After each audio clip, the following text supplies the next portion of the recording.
పరమః పశు వాంగ్మనసయోః అభూమి భూమిర్యో నతజనదృశాం ఆదిపురుషో మనస్తత్పాదాబ్జే పరిచరణసక్తం భవతు మే. ప్రణమ్య శిరసాచార్యాన్ తదాదిష్ఠేన వర్త్మనా బ్రహ్మసూత్రపదాంతస్థ వేదాంతార్థ ప్రకాశ్యతే. ప్రియ భాగవతోత్తములారా, ఇంతవరకు మనం భగవద్రామానుజులు అనుగ్రహించినటువంటి వేదాంత దీపంలో ప్రథమాధ్యాయంలో 3వ పాదాన్ని పూర్తి చేసుకున్నాం. అంటే 3 పాదాలు పూర్తయినాయి. 4వ పాదంలో ప్రవేశిస్తున్నాం. అయితే ఈ 4వ పాదంలో ప్రవేశించే ముందు ఒక్కసారి మనం వెనక్కి తిరిగి చూద్దాం. ఏమిటంటే ఇంతవరకు కూడాను అసలు మనకి ఏమైంది, ఏం జరిగింది అన్న విషయాన్ని పరిశీలిస్తే మనకి ప్రథమాధ్యాయంలో అంటే అత్యంత సంగ్రహంగా ఒకసారి మనం స్మరణ చేసుకుందాం. ప్రథమాధ్యాయంలో ప్రథమోపాదంలో అథాతో బ్రహ్మ జిజ్ఞాస అని చెప్పినప్పుడు అథ అని అంటే కర్మ జిజ్ఞాసానంతరము, అతః అంటే కర్మఫలము అనిత్యము కాబట్టి బ్రహ్మ జిజ్ఞాస కరణీయ. కర్మఫలము అనిత్యము కాబట్టి నిత్యఫల సిద్ధి కోసం బ్రహ్మ విచారం చేయాలి అని. ఇది జిజ్ఞాసాధికరణం అని చెప్పుకున్నాము. దీంట్లో అందులో చాలా విచారణ జరిగింది. దీని మీద అయితే నిజంగా శ్రీభాష్యంలో మనం దాదాపు 1 సంవత్సరం చెప్పుకున్నంత విషయం అంతా ఉంటుంది. మనకి ముహూర్తం నిశ్చయమైనప్పుడు అది కూడా చెప్పుకుందాం. తరువాత ఆ విధంగా బ్రహ్మ విచారం చెయ్యాలి అని అంటే మనకు సిద్ధమైనటువంటి ఆ పరమాత్మ యందు, పరబ్రహ్మము యందు మనకి ప్రామాణ్యం ఏమిటి అని అంటే వేదాంత వాక్యాలకే ప్రామాణ్యం ఉన్నది. ఉపనిషత్ వాక్యాలకి ముఖ్యంగా శృతులు అన్నాం అన్నమాట.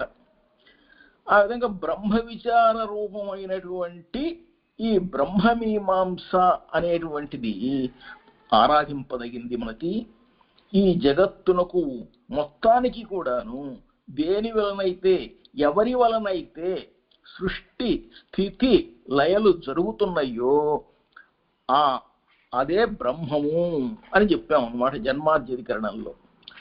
ఆ విధంగా పరమాత్మ మనకు శాస్త్రైక ప్రమాణం కలిగినటువంటి వాడు. అంటే శాస్త్రం వల్ల మాత్రమే సిద్ధిస్తాడు కానీ ఇతరమైనటువంటి దాని వల్ల పరమాత్మ సిద్ధించటం కాదు. ఇక్కడ పురుషార్థం ఏమిటి మనకి అని అంటే పరమాత్మ సాయుజ్యాన్ని, పరమాత్మ యొక్క సాన్నిధ్యాన్ని, పరమపదాన్ని మనం పొందటమే, భగవంతుని యొక్క సన్నిధిని పొందటమే మనకి పురుషార్థం. అంటే ధర్మ అర్థ కామ పురుషార్థాల కంటే ఉత్తమోత్తమైనటువంటి మోక్షము అనేటువంటి పరమ పురుషార్థం ముఖ్యం. కాబట్టి అది మనకి ఎక్కడ కుదురుతుంది అని అంటే సాక్షాత్తు కేవలం ఒక్క పరబ్రహ్మమునందు మాత్రమే అది మనకి సిద్ధిస్తుంది. కాబట్టి అలా అది తత్సమన్వయ ఆ విధంగా చక్కగా అన్వయింపబట్టడం వలన తత్తు సమన్వయాత్తు అన్నమాట. ఆ విధంగా ఆ పరమాత్మను ప్రతిపాదించే శాస్త్రానికే మనకి సాక్షాత్తు ఈ పురుషార్థాన్వయం సిద్ధిస్తుంది. అంటే మోక్ష బల ప్రాప్తినిచ్చేటువంటిది ఇదే అని చెప్పి ఆ సత్శబ్దవాచ్యమైనటువంటి తత్వం అనేటువంటిది పరమాత్మ. అంతేగాని అచేతనమైనటువంటి ప్రకృతి ఏమాత్రం కారణభూతము కాదు. మరి ఏమిటంటే ఈ మోక్షానికి కారణమైనటువంటి ఆయన కూడాను పరమాత్మయే. మనం ఆ పరమాత్మను పొందాలి అని అంటే మా మోక్షం పొందటానికి కూడా, పరమాత్మను పొందటానికి కూడా కారణభూతమైన వాడు పరమాత్మయే. అంతేకాని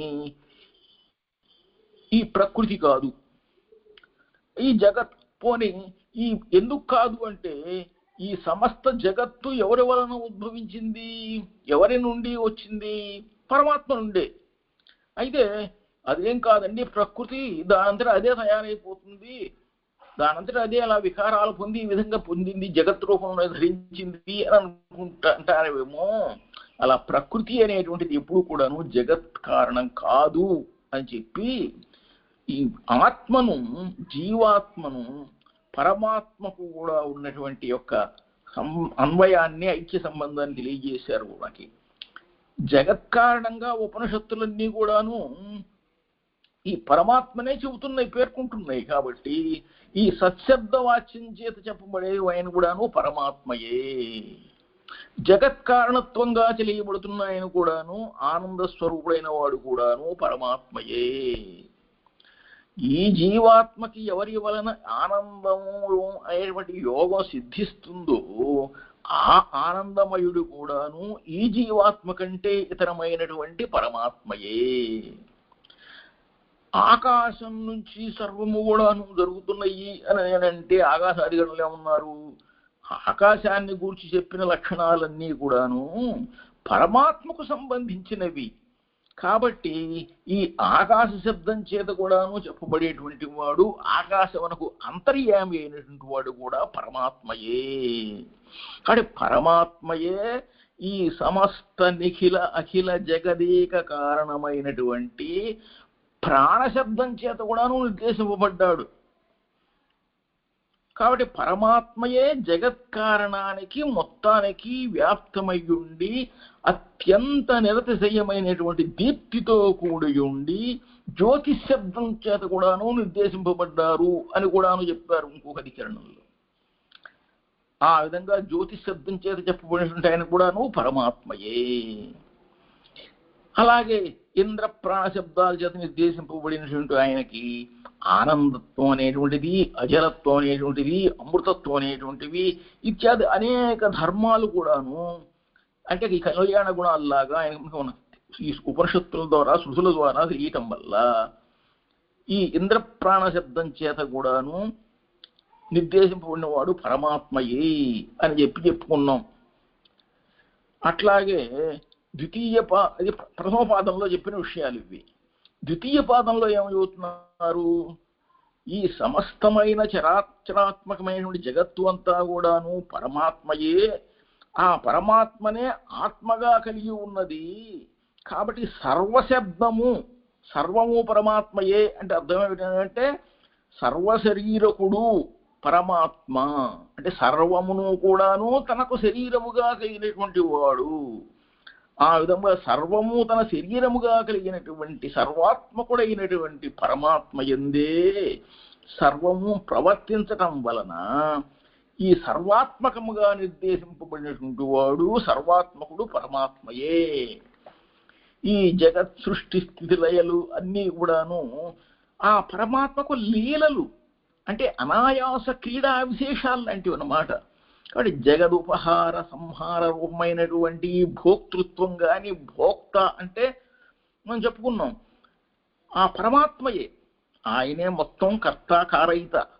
ఈ ఆధార పురుషుడైనటువంటి ఈ పరమాత్మకు సంబంధంగా మనకి ఒక నిరుపాధికమైనటువంటి ఆత్మత్వం అంటే దానికి కారణం ఏమిటి అంటే ఏముండదు. ఆయన ఒక కర్మ వలన వచ్చినటువంటి కాదు. కాబట్టి నిరుపాధికమైనటువంటి ఆత్మత్వం, అమృతత్వం, అభయత్వం, బ్రహ్మత్వం ఇవన్నీ కూడాను ఒక్క పరమాత్మకే సరిపోతాయి. కనుక పరమాత్మయే చెప్పబడుతున్నాడు. కాబట్టి అసలు మొత్తము బ్రహ్మముల గురించే చెప్పబడుతుంది. కాబట్టే ఈ మొత్తం చెప్పబడే 545 సూత్రాలు కూడాను బ్రహ్మసూత్రములు అని చెప్పబడుతున్నాయి. అందువలన ఈ లక్ష్యాధారుడైనటువంటి పురుషుడైనటువంటి పరమాత్మయే. ఏ పరమాత్మ? జీవాత్మయందున్నవాడే అని చెప్పి ఈ ఆశ్రయాభావం చేత కూడాను జీవాత్మ కంటే పరమైనటువంటి పురుషుని కంటే పరమైన వాడు అని పరశబ్దం చేత చెప్పబడుతున్నటువంటి ఈ సమస్త భూతయోన్యక్షర శబ్ద వాచ్యుడు కూడా ఆ పరమాత్మయే. ఆ బ్రహ్మశబ్దం చేత చెప్పబడుతున్నటువంటి బ్రహ్మశబ్ద స్థానంలో వైశ్వానరుడు అని మనం ఉపయోగించుకున్నాం. అధికరణం. ఆ వైశ్వానర శబ్దం కూడాను ప్రయోగించడం వల్ల వైశ్వానరుడికి అంతరాత్మ కూడాను సకల జీవాత్మలకు ఆత్మ అయినటువంటి పరమాత్మయే అని తెలియజేశారు. అది ప్రథమాధ్యాయంలో ద్వితీయ పాద సారం. ఇక ప్రథమాధ్యాయం తృతీయ పాదంలో ఏం చెప్పారు? ఆ పరమాత్మకు నిరుపాధికమైనటువంటి ఆత్మత్వం, అంటే ఇది ఒక ఉపాధి కొరకు కాదు, అది అమృత సేతుత్వము. ఆ పరమాత్మ ధర్మాలన్నీ కూడాను అటువంటి అనంత కళ్యాణ గుణమైనటువంటి అనమాట. అవన్నీ కూడా అటువంటివి అని తెలియబట్టడం వల్ల ఏమవుతోంది?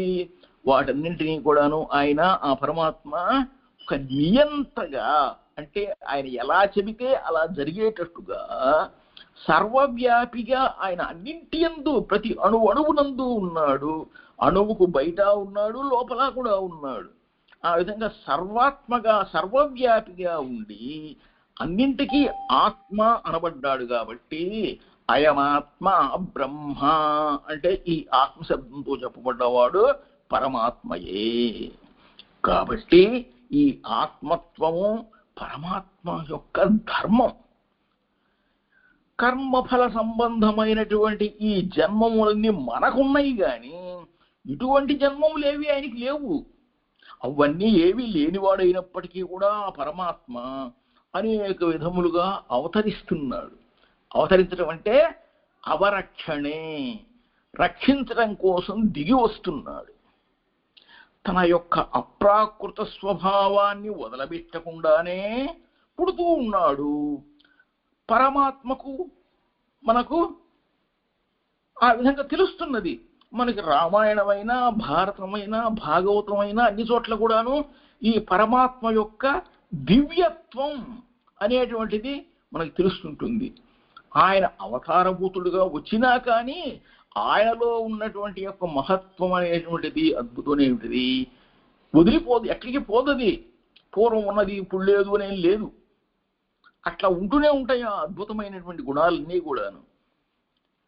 ఆ విధంగా ఆ ఆధారభూతుడైన పరమాత్మ స్వాభావికంగా, అంటే స్వతసిద్ధంగా స్వభావ సిద్ధంగా అమృతత్వం కలిగిన వాడు, సర్వాత్మత్వం కలిగినటువంటి ఆయన, సర్వోత్పత్తి హేతుత్వం అనేటువంటిది, అంటే అన్నింటినీ కూడాను అన్నింటి పుట్టుకు కూడాను మూలభూత హేతు అయినటువంటివి.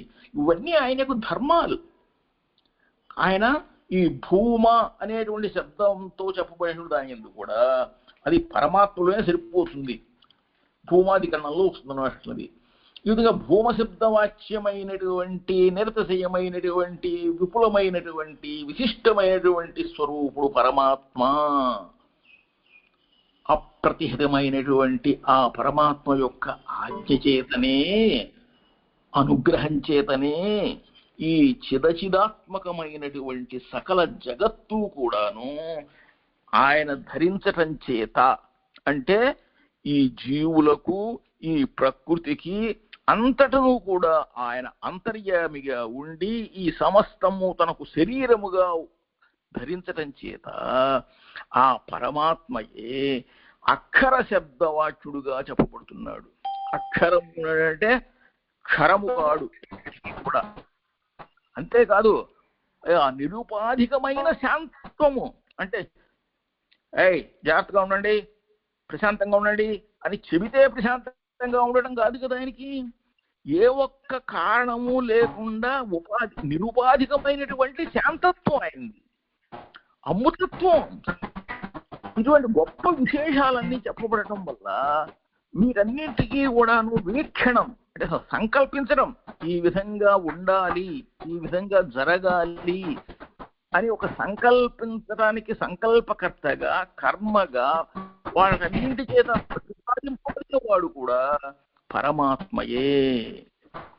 ఈ విధంగా ఈ సమస్త జగత్తుకు కూడాను ఈ చిదచిద్విశిష్టమైనటువంటి అంటే జీవ జగత్తుల మొత్తానికి కూడాను జగత్తు మొత్తాన్ని కూడాను తాను ధరించియుండి భరిస్తూ నియమిస్తూ శాసిస్తూ ఇవన్నీ కూడా అనంతమైనటువంటి కళ్యాణాల గుణాములు కలిగినటువంటి ఆ పరమాత్మ అతని చేత స్వీకరింపబడినటువంటిది ఈ సర్వమైనటువంటి ఈ దహరాకాశము అనేటువంటిది కూడా. ఈ దహరాకాశం కూడాను పరమాత్మయే. ఆయన త్రికాలవర్తి అయినటువంటి పరమాత్మ. ఆయన అన్ని కాలాలలోనూ అన్ని వేళల్లోనూ అంతటా అన్ని చోట్ల ఉంటాడు కాబట్టి అన్నిటికీ అంతర్యామి అయిన వాడు ఆయనే కాబట్టి ఆయనకి ఈహితృత్వం అని ఉంది. ఈహితృత్వం అని అంటే ఏం సంకల్పిస్తే అది అయిపోతుంది, ఎలా జరగాలి అంటే అయిపోతుంది అంతే, దానికోసం ప్రయత్నం కూడా ఏం చేయక్కర్లేదు. అందుకనే ఆ ఈశితృత్వం అనేది ఉండటం వలన ఈశ్వరుడు అనబడుతున్నమాట. అంగుష్ట ప్రమితుడు, ఆయన చాలా చిన్న అణువు కన్నా అణువు అనమాట. అణోరణీయాన్ మహతో మహీయాన్ అని చెప్పినట్టుగా అంత అంగుష్టమైనటువంటి స్వరూపుడు, ప్రమిత స్వరూపుడు పరమాత్మయే అని చెప్పి ఆ విధంగా ఈ ఉపాసన నిర్వహణ సామర్థ్యము ఇవన్నీ కూడా ఉండటం వల్ల దేవాదులందరికీ కూడాను ఈ పరబ్రహ్మోపాసనకు అని తెలియజేశారు. అట్లాగే మధువిద్య అనేటువంటి దాంట్లో వస్వాదులు అనేటువంటి ఎవరైతే ఉన్నారు వాళ్ళందరికీ అధికారం ఉన్నది. ఆ విధంగా ఉపాసన అనేటువంటిది కూడాను అది ఒక మనోవృత్తిపరమైనప్పటికీ కూడాను ఉపాసన చేయటం అనేది అది వేదాధ్యయనం చేయనటువంటి శూద్రులకు అధికారం లేదు కాబట్టి అది సంభవం కాదు. ఉపాయానికి ఉపాయమైనటువంటి జ్ఞానం అనేటువంటిది సంభవించటం లేదు కాబట్టి ఆ సామర్థ్యం సిద్ధించదు కాబట్టి శూద్రునికి బ్రహ్మ విద్య యందు అధికారము లేదు. ఆకాశ శబ్దం చేత నిర్దేశింపబడినటువంటి వాడు కూడా పరమాత్మయే అని ఈ విధంగా సర్వం పరమాత్మయే అని చెప్పి సర్వం ఖల్విదం బ్రహ్మ అన్న వాక్యం చెప్పినట్టుగా ఈ ప్రథమాధ్యాయంలో 3 పాదాలలో ఒకసారి చెప్పబడిన విషయాన్ని ఒకసారి వెనక్కి చూసుకుని స్మరించుకున్నాం. తరువాత ఇప్పుడు మనము ఆ ప్రథమాధ్యాయంలో ఉన్నటువంటి చతుర్థ పాదంలో ప్రవేశిస్తున్నాం. అయితే ఈ చతుర్థ పాదంలో ప్రవేశించే ముందే అసలు ఏమిటండి ఈ చతుర్థ పాదంలో ఏం చెప్పబడుతోంది, ఏమిటి విషయం అనేది దాని గురించి కూడాను ఒక ఇంట్రడక్షన్గా ముందుగానే మనం సినాప్సిస్ లాగా ముందే ఒకసారి స్మరించుకుని అప్పుడు కనుక దిగామంటే మనకి సులభంగా మనకి అర్థం అవడానికి ఆస్కారం ఉంది. అందుకనే ఒక్కసారి చూసుకుందాం దీన్ని.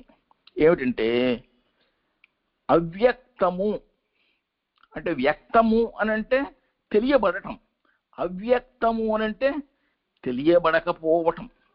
ఆ తెలియబడకపోవటం అనబడేటువంటి ఆ అవ్యక్త శబ్దం చేత ఇక్కడ ఏం గ్రహించాలి అని అంటే సాంఖ్య దర్శనంలో సాంఖ్యతంత్రంలో ప్రసిద్ధమైంది ఏమిటంటే అన్నిటికీ మూల కారణభూతం ప్రకృతియే అని చెప్పని అంటారు. కాబట్టి ఆ సాంఖ్యతంత్రంలో సాంఖ్య దర్శనంలో చెప్పబడినట్టుగా ఆ ప్రధానం కాదు ఇక్కడ చెప్పబడేది అవ్యక్త శబ్దంతో. అది నిజానికి అచేతనమైనది. దానికి చెగుడాను అంతర్యామి అయిన వాడు పరమాత్మ కాబట్టి అవ్యక్త శబ్దం చేత మనం గ్రహింపబడేటువంటిది బ్రహ్మాత్మకమైనటువంటి ప్రకృతియే. అంటే పరమాత్మను అంతర్యామిగా కలిగినటువంటి ప్రకృతియే ఇక్కడ ప్రత్యభిజ్ఞాతం అవుతోంది, అంటే తెలియబడుతోంది. అంతేగాని సాంఖ్యంలో చెప్పబడినట్టుగా మామూలు సామాన్యమైనటువంటి ప్రకృతి ఇక్కడ అంటే ప్రకృతి అంటే ప్రధానం ఉన్న ఒకటే అనమాట, అది ఆ ప్రధానం కాదు అని చెప్పి నిర్ణయిస్తారు. ఇక్కడ అజా అనేటువంటి శబ్దం చేత అంటే అజా అంటే జాయమానం కానటువంటిది, పుట్టనిది, పుట్టుక అనేటువంటిది లేనిది. ఈ అజా శబ్దం చేత ఏముంటుంది, మామూలుగా మనకు దృశ్యమా సాంఖ్యంలో చెప్పబడేటువంటి ప్రకృతి కాదు, బ్రహ్మాత్మకమైనటువంటి అంటే పరమాత్మను అంతరాత్మగా కలిగినటువంటి ప్రకృతికే ఇక్కడ మనకి స్వీకరింపబడుతుంది అని నిర్ణయిస్తారన్నమాట. అట్లాగే యశబ్దం యత్ అంటే దేని వలనైతే అని చెప్తూ వస్తుందన్నమాట. ఆ ఉపనిషద్వాక్యాల్లో సూచనలో దేని అని ఆ యత్ అనేటువంటి శబ్దం చేత నిర్దేశింపబడినటువంటి వారు ఏమిటి అని అంటే ఏదో అది అని అంటారు అనమాట. యత్ తత్ ఏదో అది ఎందువలనో అందువలన అని చెప్పండి కదా. అక్కడ ఆ యత్ శబ్దం చేత చెప్పబడి దానిని తత్శబ్దం చేత పరామర్శించటం వల్ల అది ఎవరో వారు అని అన్నారు. ఎవరు వారు అని అంటే అది సాక్షాత్తు నిశ్చయంగా పరమాత్మయే అని చెప్పటం అన్నమాట. అందువలన ఈ విధంగా సాంఖ్యతంత్రం ప్రకారం ఆ తత్వ ప్రసంగం కుదరదు. ఎందుకంటే ఇదంతా అచేతనమైనటువంటిది, అక్కడ కుదరదు. కాబట్టి సాంఖ్యతంత్రం అనేటువంటిది పూర్తిగా నిరాకరింపబడుతోంది ఇక్కడ. కనుక సాంఖ్యతంత్రంలో చెప్పబడినటువంటి ప్రకృతి కాదు, ఇక్కడ పరమాత్మను అంతర్యామిగా కలిగి ఉన్నటువంటి ప్రకృతియే. ఎందుకంటే ఈ జగత్కారణత్వాన్ని బోధించేటువంటి ఈ ఉపనిషత్ వాక్యాలు ఏవైతే ఉన్నాయో అవన్నీ కూడాను ఎవరిని ప్రతిపాదిస్తున్నాయి? పరబ్రహ్మ, పరమాత్మ, సర్వాత్మ, పరమాత్మ సర్వమునకు కారణభూతుడైనటువంటి వాడు అని ఆ పరమాత్మ కారణత్వ ప్రతిపాదకాలే ఈ సృష్టులన్నీ వాక్యాలు ఉపనిషద్వాక్యాలు. కాబట్టి ఈ జగద్వాచకాలుగా చెప్పబడుతున్నాయి. కాబట్టి అంటే ఈ సమస్త జగత్తుకు కూడాను కారణభూతం పరమాత్మ చెప్పుతున్నాయి. కాబట్టి ఈ సమస్త జగత్తు ఎవరికి కార్యము అంటే కారణమే కార్యంగా ఉంటుందన్నమాట. మూర్త అనేటువంటిది కారణం, ఘటం అనేటువంటిది కార్యం. కాబట్టి ఈ సమస్తము ఎవరికి కార్యము అని అంటే ఈ సమస్త జగత్తు అనేది ఒక కార్యమైతే దానికి కారణభూతుడు కూడా ఆ పరమ పురుషుడైనటువంటి పరమాత్మయే. కాబట్టి మన చేత తెలుసుకోదగినటువంటి వాడు ఎవరి జిజ్ఞాస మనం చెయ్యాలి అని అంటే ఆ పరమ పురుషుడైనటువంటి పరమాత్మ గురించియే. ఈ జీవాత్మలో అంతరాత్మగా ఉన్నటువంటి పరమాత్మ అలా ఉండటం వలన ఆ అంతరాత్మ పరమాత్మయే కాని సమస్త జగత్తునకు పరమాత్మ ఉపాదాన కారణభూతుడు, నిమిత్త కారణభూతుడు కూడా ఆయనే. కాబట్టి పరమాత్మ కాకుండా ఇతరమైనవి ఏవైనా చెప్పినట్లయితే వాటిని వెంటనే తర్వాత వాటిని నిరాకరించి సమస్త కార్యకారణభూతుడు పరమాత్మయే అని నిర్ధారణ చేయటం అనేటువంటిది చేసి ఈ సర్వము వేదాంత వాక్యములన్నీ కూడాను పరమాత్మ పరంగానే తెలియజేస్తున్నాయి అని వ్యాఖ్యానం చేస్తారు. అది ఈ ప్రథమాధ్యాయంలో ఉన్నటువంటి చతుర్థ పాదంలోని సారాంశం. ఈ విధంగా తీసుకుంటే మనకి ఇంకా కొంచెం లోపలికి వెళదాం. ఎట్లా అంటే ఈ అధికరణాలు ఉన్నాయి కదా, ఏ అధికరణాల్లో ఏ విషయాలు చెప్పబడ్డాయి అనే విషయం కనుక మనం పరిశీలిస్తే కొన్ని విషయాలు మనకి బయటపడతాయి. అంటే ఇంకొంచెం వివరంగా తెలుస్తుంది అన్నమాట మనకి. ఇంతవరకు మనకు జరిగిన దాంట్లో ఎన్ని అధికరణాలైనవి, ఏమిటి అధికరణాలు అని అంటే ఇప్పటిదాకా చెప్పుకున్నాం అనమాట. మొదటి అధికరణం ఏమిటి? జిజ్ఞాసాధికరణం. ఆ జిజ్ఞాసాధికరణంలో ఏం చెప్పుకున్నాం? దీనిని మరలా మనం అర్థం అవటం కోసం దీన్ని పునరుద్ధి చేస్తున్నాం అన్నమాట. దీన్ని అధాతో బ్రహ్మ జిజ్ఞాస అని చెప్పి జిజ్ఞాసాధికరణంలో ఏం చెప్పాము? వేదాధ్యయనానంతరం మనము కర్మజ్ఞానం సంపాదించాలి అని జైమిని మహర్షి చెప్పారు. కాబట్టి ఆ కర్మజ్ఞానాన్ని సంపాదించిన అనంతరము అని తీసుకోవాలి. అతః అనంటే అందువలన. ఎందువలన అంటే ఈ వేదార్థం చేత చెప్పబడినటువంటి కర్మ విచారము ప్రథమ కర్తవ్యంగా చెప్పినప్పటికీ ఆ కర్మము అనిత్యం అవటం వలన నిత్యమైనటువంటి బ్రహ్మ విచారం కోసం చెయ్యాలన్నమాట. కాబట్టి ఈ ప్రథమ కర్తవ్యం కూడాను మనకి కర్మ విచారం అయితే దానికి అనుబంధమైనటువంటిదే దాని తర్వాత చేయవలసినటువంటిది బ్రహ్మ విచారము. కాబట్టి కేవల కర్మఫలము అల్పము అస్థిరము కాబట్టి ఈ బ్రహ్మజ్ఞానం అయితే అనంతమైనది కాబట్టి స్థిరమైనది కాబట్టి ఆ స్థిరమైన ఫలాన్ని ఇస్తుంది. కాబట్టి మనకి సారార్థం ఏంటంటే కర్మ విచారానంతరము అల్పాస్థిర ఫలమునిచ్చేటువంటిది కాబట్టి కర్మ విచారానంతరము బ్రహ్మ విచారాన్ని చెయ్యాలి అని మనం నిశ్చయం చేశాం. అధాతో బ్రహ్మ జిజ్ఞాస అని. దీన్నే శ్రీభాష్యంలో అబో ఒక సంవత్సరం చెప్పుకున్నట్టుగా బోల్డ్ని అనుభూపత్తులు అని చూసి చేస్తారనమాట. ఎందుకు చేయాలి అని చెప్పేసి వరుసగా బోల్డ్ ఉంటాయి అన్నమాట. అంటే మనం ఇప్పుడు సంగ్రహంగా వెళుతున్నాం కాబట్టి. అయితే ఇది దృఢీకరణ కోసం, ఈ విషయం మనకి గుర్తుండటం కోసం మరలా రెండోసారిగా దీన్ని చెప్పుకొని మరలా వాటిని ముందుకు సాగుదాం. జన్మాధ్యధికరణంలో ఏం చెప్పుకున్నాం? జన్మాద్యస్య యతః అంటే ఏమిటి? బహు విధాలుగా నేను అయ్యదను అని చెప్పి భోగ్యాలతో భోక్తలతో కలిసినటువంటి ఈ జగత్తు సర్వము కూడా దేని వలన ఎవరి వలన జన్మ స్థితి లయలు మోక్షాలన్నీ కూడా పొందుతున్నదో అది బ్రహ్మము అని చెప్పి బ్రహ్మమునకు స్వరూపానికి చెప్పింది ఈ జన్మాద్యధికరణం. ఇది కూడాను చాలా గొప్పగా చెప్పుకోవచ్చు. ఈ యతో వాయుమాని భూతాన్ని జాయంతి ఇచ్చేది ఉపనిషద్వాచ్య సూత్రాలని చెప్తే బోళ్ళంత అవుతుంది. అనంతరం శాస్త్రయోనిత్వాధికరణం అని వచ్చాం. అందులో ఏం చెప్పాం? శాస్త్రయోనిత్వాత్ అనేటువంటి ఒక సూత్రం చేత ఈ పరమాత్మకు శాస్త్రీయమైనటువంటి ప్రమాణము ఉన్నది. శాస్త్రీయమైనది అంటే వైదికమైనటువంటి ఉపనిషద్వాక్య ప్రమాణం ఉన్నది, పురాణవాక్య ప్రమాణం ఉన్నది, అలాగే స్మృతివాక్య ప్రమాణం ఉన్నది.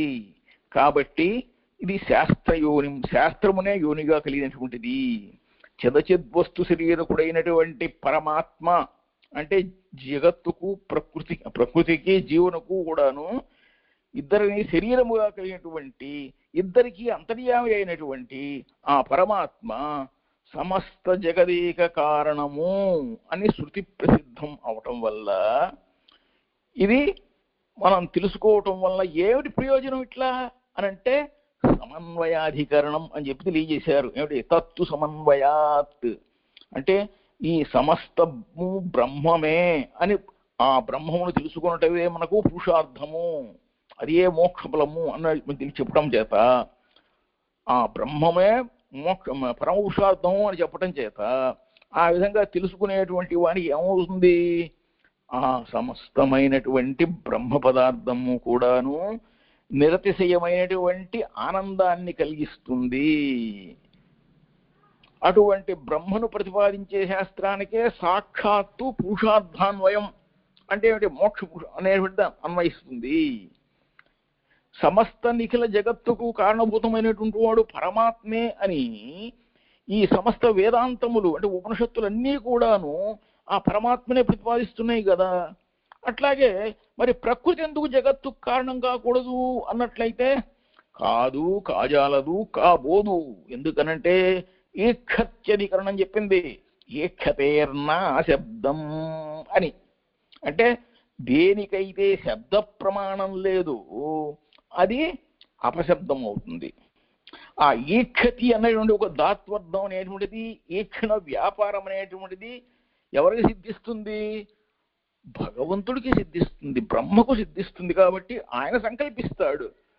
ప్రకృతి సంకల్పిస్తుంది. అచేతనమైన ప్రకృతికి సంకల్పం ఎట్టా కలుగుతుంది అసలు?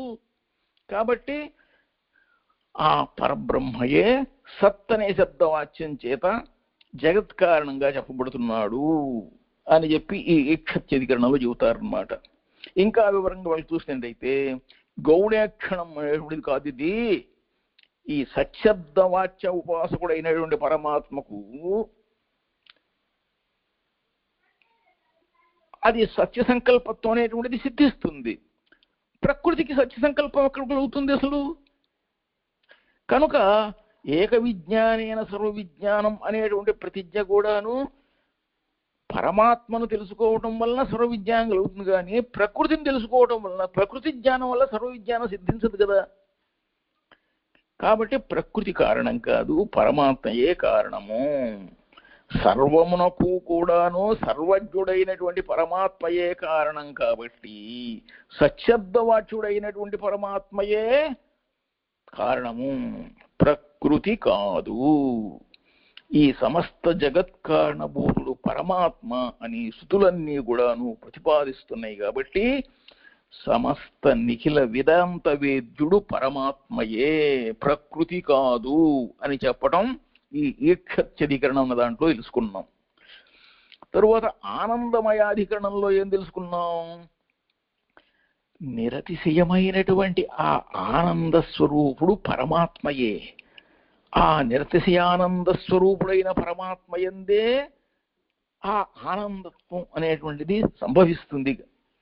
అంతేగాని జీవాత్మయందు అది సంభవించదు. జీవాత్మ వలన సంభవం కాదు, పరమాత్మ వలననే సంభవం ఆనందం అనేటువంటిది. కాబట్టి ఆనందమయుడు జగత్కారణభూతుడుగా నిర్దేశింపబడ్డాడు, చెప్పబడ్డాడు. ఆ పరమాత్మయే సమస్త జగత్తుకు కారణభూతుడుగా జీవాత్మ కాదు కదా. జీవాత్మకు ఆనందాన్ని పరమాత్మ ప్రసాదిస్తాడు అంతే. కాబట్టి ఆనందమయుడు ఎవరు అని అంటే పరమాత్మయే. ఆనంద శబ్దవాచ్యుడు పరమాత్మయే. సత్యం, జ్ఞానం, అనంతం, బ్రహ్మ మొదలైనటువంటి మంత్రవర్ణాలు చేత చెప్పబడినటువంటి ఆనందమయుడు కూడా పరమాత్మయే. మరి మంత్రవర్గంలో కూడా జీవాత్మ స్వరూపం చెప్పబడింది అని పూర్వపక్షం చేస్తే అబ్బే కాదు. ఎందుకంటే జీవుడికి దేవుడు ప్రశాసకుడు, జీవాత్మకు పరమాత్మ ప్రశాసకుడు అని చెప్పడం చేత ఆనంద శబ్దవాచ్యుడు పరమాత్మయే అవుతాడు, కానీ ఎంత మాత్రం జీవుడు కాదు, జీవాత్మ కాదు. విజ్ఞానమయుడైనటువంటి పరమాత్మకు భేదం చెప్పబడింది కదా అని అంటే పరమాత్మ సంకల్పం చేతనే సమస్త జగత్తును సృష్టించారు. తదైక్షతా బహుశ్యాం ప్రజాయి అని చెప్పి. జీవాత్మకు ప్రకృతి యందు అపేక్ష ఉంది, ప్రకృతిని వాంఛిస్తుంటుంటాడు. కాబట్టి ఆనందమయుడైనటువంటి పరమాత్మ జీవాత్మ కంటే ఇతరుడు. కాబట్టి జీవాత్మకు పరమాత్మకు కూడా భేదం అనేటువంటి సిద్ధమవుతోంది అక్కడ. కాబట్టి ఆనందమయుడైనటువంటి పరమాత్మ వలన ఈ జీవాత్మకు ఆనందం కలుగుతున్నది అని ఈ ఆనందమయాధికరణంలో సిద్ధించడం వల్ల జీవాత్మకు పరమాత్మకు ఉన్నటువంటి భేదం స్పష్టమవుతోంది. తర్వాత అంతరధికరణంలో ఏమని చెప్పబడింది? అంతర్యామి ఉన్నటువంటి వాడు, లోపల ఉన్నవాడు, సమస్త ఆదిత్య మండల అంతర్వర్తి అయినటువంటి పురుషుడు ఎవరైతే ఉన్నాడో కర్మరూపమైనటువంటి శరీరమైనటువంటి సంబంధము కర్మకృతము అనేటువంటిది చెప్పటం వల్ల జీవుడు కర్మకృతమైనటువంటి వాడు దీన్ని ధరిస్తున్నాడు. ఆనందమయుడైనటువంటి జీవాత్మ అంటే అన్నట్టయితే అసలు ఎంత మాత్రం కాదు. ఎందుకంటే ఆదిత్యుని లోపల ఉన్నటువంటి పరమ పురుషుడు పరమాత్మ, జీవాత్మ ఎంత మాత్రం కాదు కదా. ఆదిత్యంలో అంతరాత్మ, పరమాత్మకు అసాధారణమైన అపహత పాపత్వం మొదలైన ధర్మాలు ఉన్నాయి. ఇవి ఈ అసాధారణ గుణాల్లో ఏ కొంచెము కూడాను జీవునికి లేవు కదా. కాబట్టి సూర్యమండలంలో ఆదిత్య మండలాంతర్వర్తిగా ఉన్న ఆయన, ఆ రమణీయ రూపం కలిగినటువంటి ఆయన,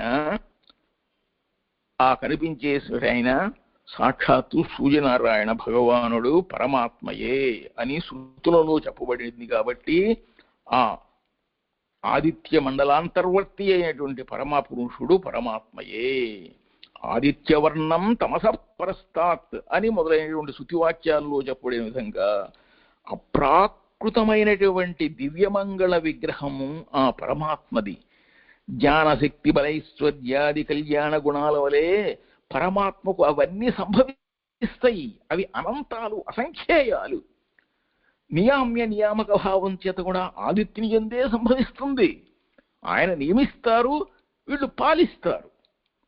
అక్షయందు గల పురుషుడు కూడాను జీవాత్మ కంటే ఇతరమైనటువంటి పరమాత్మయే అని చెప్పబడింది. తరువాత ఆకాశాధికరణంలో కూడా కారణమే పరమాత్మ అని, సర్వము కూడా కార్యము అని చెప్పుతుండగా సర్వాణి భూతాన్యాకాశదేవ సముత్పద్యంతి, భూతములన్నీ కూడా ఆకాశం నుంచే పుడుతున్నాయి అనేటువంటి వాక్యం చేత ఆకాశ కారణం, ఆకాశమే కారణమవుతుంది అని చెప్పబడినట్లయితే అది ఈ అధికరణంలో నిరాకరింపబడుతోంది. ఆకాశాధికరణంలో ఎట్లా అంటే సత్య సంకల్పపూర్వకమైనటువంటి సృష్టి రూప కారణమైన సర్వజ్ఞమైనటువంటి ఆ పరబ్రహ్మమునకు మాత్రమే ఈ ఆకాశ శబ్ద నిర్దిష్టము, అంతేకాని మరే ఇతరులకు కాదు అని చెప్పి స్పష్టం చేయబడుతుంది ఈ ఆకాశాధికరణంలో. తరువాత ప్రాణాధికరణంలో సమస్త జగత్తుకు కారణమైనటువంటిది ఏమిటి అని అంటే ప్రాణము. ఎంతవరకు ప్రాణం ఉంటుందో అంతవరకునే చైతన్యం ఉంటుంది అని అంటే ప్రాణశబ్దం చేత నిర్దేశింపబడినటువంటి వాడు ఎవరిక్కడ అని అంటే ప్రాణశబ్దం చేత ఏముంటుంది, ప్రాణమే చెప్పబడుతుంది అని అనుకుంటే కాదు, ప్రాణశబ్దము చేత నిర్దేశింపబడిన వాడు కూడా పరమాత్మయే. ఈ చేతనములకు అచేతనములకు సమస్త ప్రాణమునకు అధీనమైనటువంటి స్థితి లేకపోవటం వల్ల సర్వాణి హవాభూతాః అని ప్రసిద్ధంగా చక్కగా నిర్దేశపూర్వకంగా చెప్పడం వల్ల ప్రాణశబ్దం చేత నిర్దేశింపబడిన వాడు కూడా పరమాత్మయే. మరి జ్యోతిని అధికరణంలో తర్వాత ఏం తెలియజేశారు, ఈ సర్వభూతములు నువ్వు కూడాను ఏం చెయ్యాలి అనేటువంటిది, ఏం ఆచరిస్తున్నాయి అనేటువంటిది చెప్పబడటం వల్ల ఈ జ్యోతిశబ్ద నిర్దిష్టమైనటువంటి పరమాత్మయే ఆదిత్యునియందు జ్యోతి రూపంతో నిరతిశయమైనటువంటి దీప్తితో జ్యోతిశబ్ద నిర్దిష్టంగా చెప్పబడినటువంటి ఆయన పరమాత్మయే. అంటే గాయత్రి అనేటువంటి ఛందస్సు మనకు తెలియజేయబడుతోంది కాబట్టి గాయత్రి అంటే సర్వభూత పాదంగా చెప్పబడుతున్న వల్ల బ్రహ్మ కాదు అని పూర్వపక్షం చేస్తే అయ్యా గాయత్రి శబ్దం చేత కూడా చెప్పబడేటువంటి ఆయన పరమాత్మయే అని చెప్పేసి దాన్ని కొట్టేశారు. తరువాత ఇంద్రప్రాణాధికరణంలో ఏమన్నారు, ఆ పరమాత్మ ప్రకారములైనటువంటి ఈ యొక్క సమస్తము కూడా పరమాత్మకు సంబంధించినదే కాబట్టి ఇంద్రప్రాణ శబ్దావిధేయమైనటువంటి వాడు కూడా పరమాత్మయే. స ఏవ ప్రాణ ఏవ ప్రజ్ఞాత్మ ఆనందో అజరో అమృతః అని చెప్పి ముందు చెప్పబడినట్టుగా ప్రాణశరీరకుడే జీవశరీరకుడు, ఆనందస్వరూపుడు, ముదిమి లేనివాడు, ఆనందస్వరూపుడు అని ఇంద్రప్రాణ శబ్దాల చేత కూడా చెప్పబడినటువంటి వాడు జీవాత్మ కంటే ఇతరమైనటువంటి పరమాత్మయే అని ఆ విధంగా ప్రథమాధ్యాయంలో ప్రథమ పాదం ముగిసింది. తరువాత ప్రథమాధ్యాయంలో ద్వితీయ పాదంలో అస్పష్ట జీవాదికలింగం అనేటువంటి కొన్ని కారణవాక్యాలను వివరిస్తూ సర్వత్ర ప్రసిద్ధ్యధికరణంలో సర్వశబ్దవాచ్యమైనటువంటి వస్తువు ఏదైతే ఉందో దాని యందు ఈ సర్వము అనే దానికి ఆత్మగా సమానాధికరణ్యంగా నిర్దేశింపబడింది కూడా పరమాత్మయే అని చెప్పనంటారు. ఎందుకంటే సర్వం ఖలు ఇదం బ్రహ్మ అని చెప్పి, అలాగే తజ్జలానికి శాంత ఉపాసీత అని చెప్పినట్టుగా జాయత ఇతి జం లీయత ఇతి లం అనితి ఇతి ఆన్ అని తజ్జం తల్లం తాన్ అని ప్రసిద్ధంగా చెప్పిందందు అది కూడాను పరమాత్మను పరబ్రహ్మమును ఉద్దేశించి చెప్పడం వల్ల అక్కడ సర్వాత్మకత్వం అనేటువంటిది ఉపదేశించడం వల్ల ఈ జగజ్జన్మ స్థితి లయాలకు హేతువుగా వేదాంతాల్లో ఉపనిషత్తుల్లో సుప్రసిద్ధమైనటువంటి వాడు ఆ పరమాత్మయే. మనోమయత్వం, సత్య సంకల్పం ఇటువంటి అద్భుతమైనటువంటి అపూర్వమైనటువంటి దివ్యమైన అనంత కళ్యాణ గుణములు కలిగినటువంటి వాడు, అవి పరమాత్మయే సంభవిస్తాయి కానీ ఈ గుణాలు ఇతరమైన వాటి కూడా ఉంటాయి అని అనుకుంటే ఎంత మాత్రం కాదు.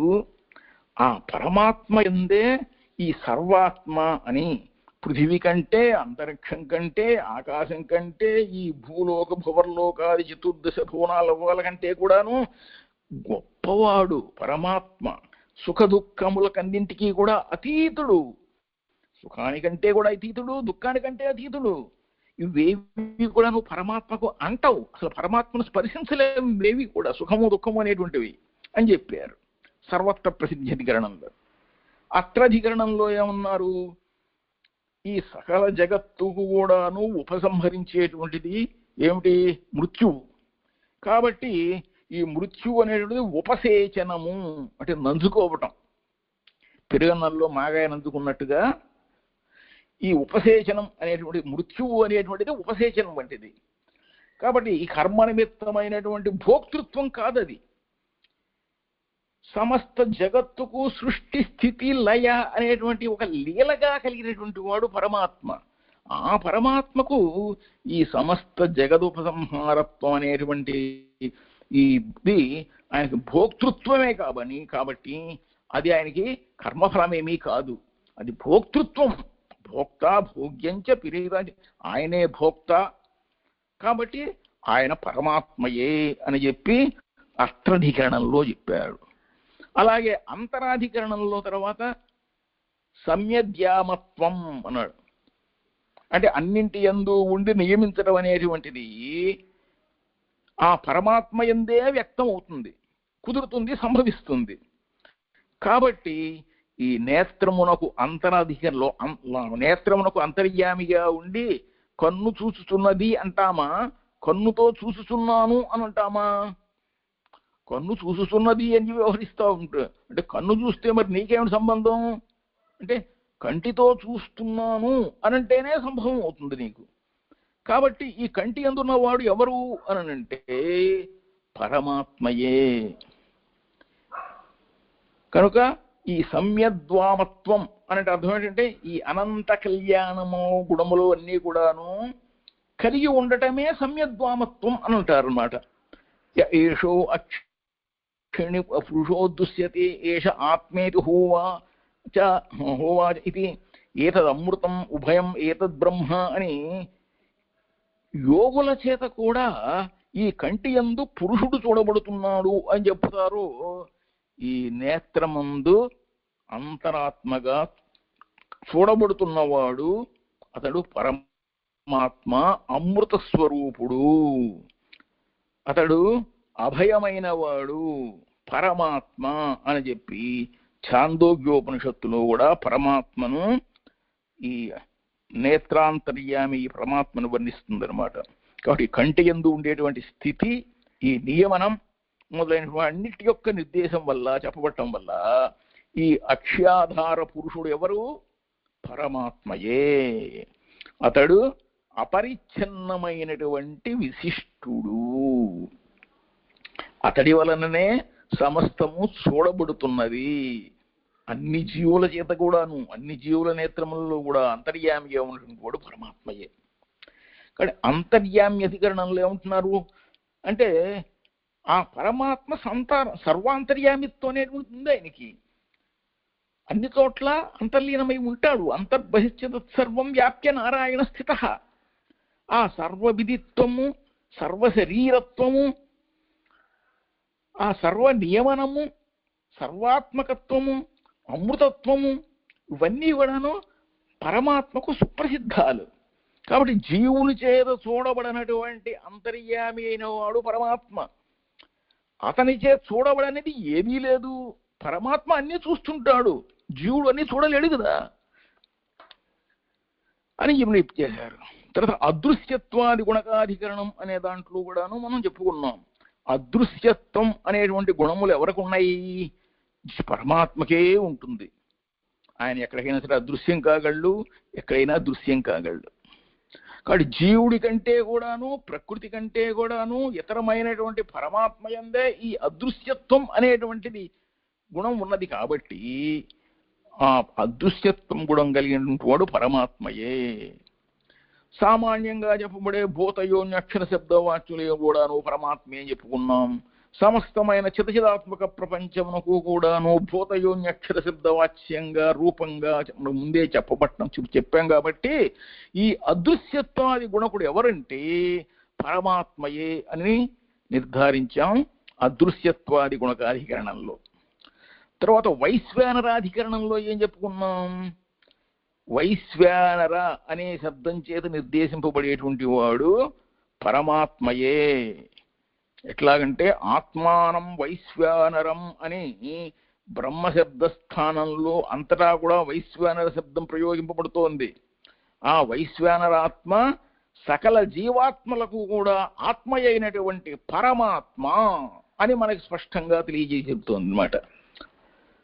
అగ్నిర్మూర్ధా చక్షుషి చంద్రసూర్యౌ అని అగ్ని శిరస్సు, సూర్య చంద్రులిద్దరూ కూడాను నేత్రములు అని ప్రసిద్ధంగా పరమ పురుషుణ్ణి, పరమాత్మను, విశ్వరూపుని స్వరూపాన్ని మనం అక్కడ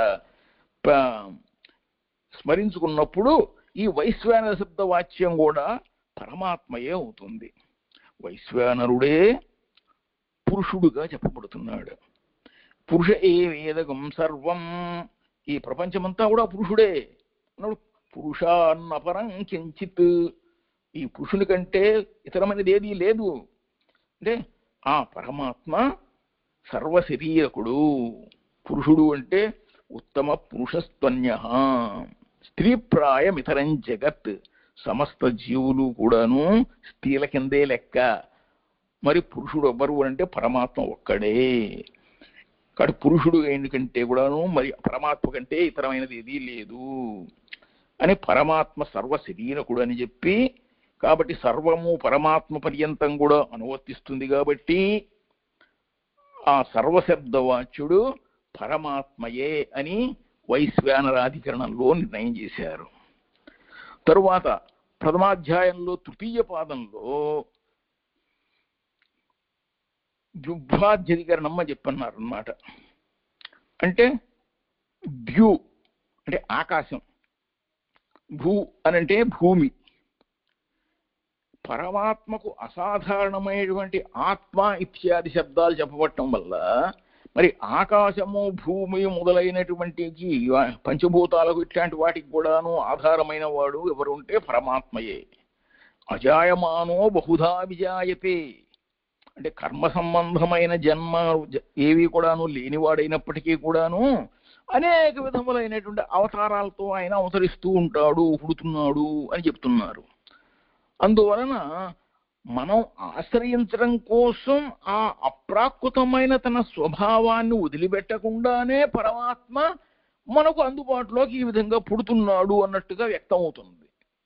కాబట్టి ఈ ద్యుభ్వాధ్యాయతనం కూడాను పరమాత్మయే. ఈ పరమాత్మ పరబ్రహ్మోపాసకుడు ప్రాకృతము అయినటువంటి అప్రాకృత రూపము కలిగినటువంటి పరమ పురుషుణ్ణి పొందుతున్నాడు అని చెప్పినప్పుడు ప్రాప్తుడుగా నిర్దేశింపబడినటువంటి వాడు ఈ ద్యుభ్వాధ్యాయతనము అంతా కూడా పరమాత్మయే. జీవాత్మ కంటే పరమాత్మకు భేదం చెప్పబడటం వల్ల ఈ ద్యుభ్వాధ్యాయతనం కూడా పరమాత్మయే అని కొంచెం వివరంగా చెప్పారు. తరువాత భూమాధికరణంలో ఏం చెప్పుకున్నాం? భూమ శబ్దం చేత నిర్దేశింపబడిన వాడు కూడా పరమాత్మయే. జీవాత్మ ఈ శరీరంలోంచి లేచి పరంజ్యోతి శబ్దవాచ్యుడైనటువంటి పరమాత్మను పొంది అని సంప్రసాద శబ్దం ఏదైతే ఉందో అది జీవాత్మలో ప్రసిద్ధమవుతుంది. ఈ భూమ శబ్దానికి సుఖము అనే అర్థం ఉంది. సుఖస్వరూపుడు పరమాత్మ కాబట్టి అతడిని పొంది జీవాత్మ కూడా సుఖాన్ని పొందుతున్నాడు.